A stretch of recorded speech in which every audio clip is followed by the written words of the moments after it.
Coucou tout le monde, nous voici pour une nouvelle vidéo et aujourd'hui nous allons parler d'une pépite totalement inattendue. Nous allons parler du Tribulation juvénile, les rêves d'Hystarion de Nathan de la Trève.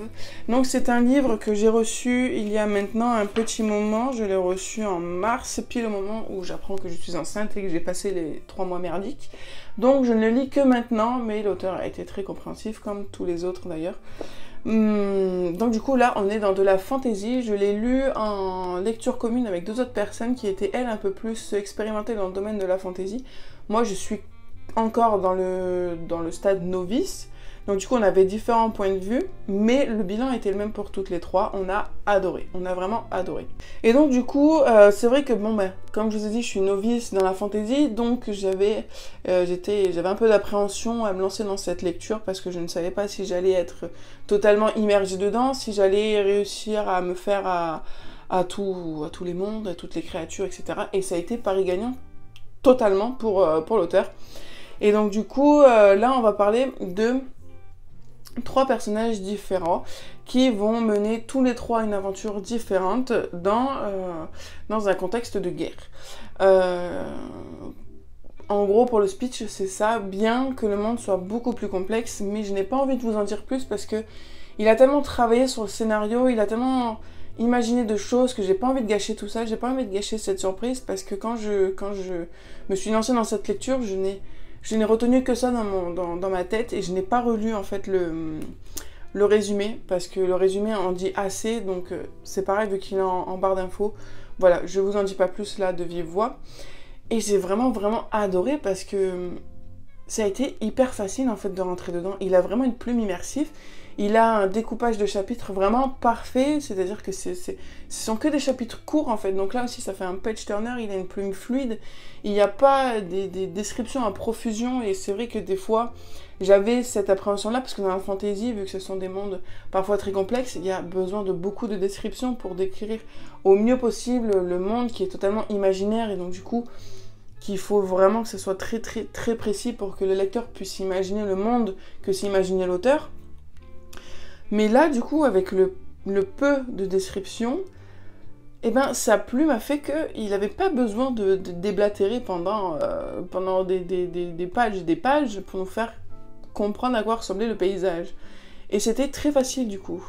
Et ce que j'ai beaucoup aimé aussi, c'est la richesse dans ce livre, parce que il y a toute une carte qu'il a créée, je vous la mets là, avec différents mondes, avec des très riches en différentes espèces. On a les hommes poissons, on a les centaures, on a les elfes, on a les nains, on a les magiciens, on a les humains.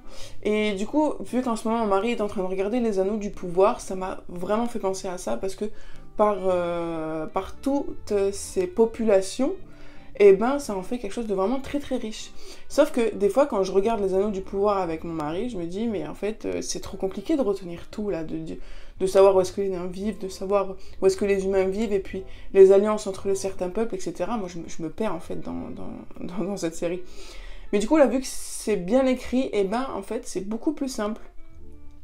Je savais que les nains c'était dans les verts forêts, je savais que les humains c'était à Valandas, enfin voilà, il y a vraiment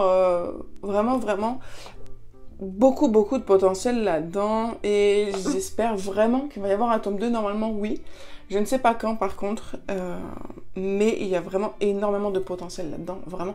Je suis novice en fantasy, donc c'est plus compliqué de s'immerger dans un roman de fantasy quand on n'a pas l'habitude. Donc si vous avez l'habitude de la fantasy, ça peut être que du pain béni pour vous, ce bouquin. Vraiment, ça peut être que du pain béni. D'autant plus que ce livre-là est une illusion à lui tout seul. Parce que on s'attend à quelque chose, et au final, quand on ferme le bouquin, on se dit « Ah ouais, il nous a bien eu quand même. Il nous a bien eu. » Et voilà, c'est tout... C'est vraiment très complexe, mais très facile à lire. C'est ça toute la beauté de ce bouquin, en fait.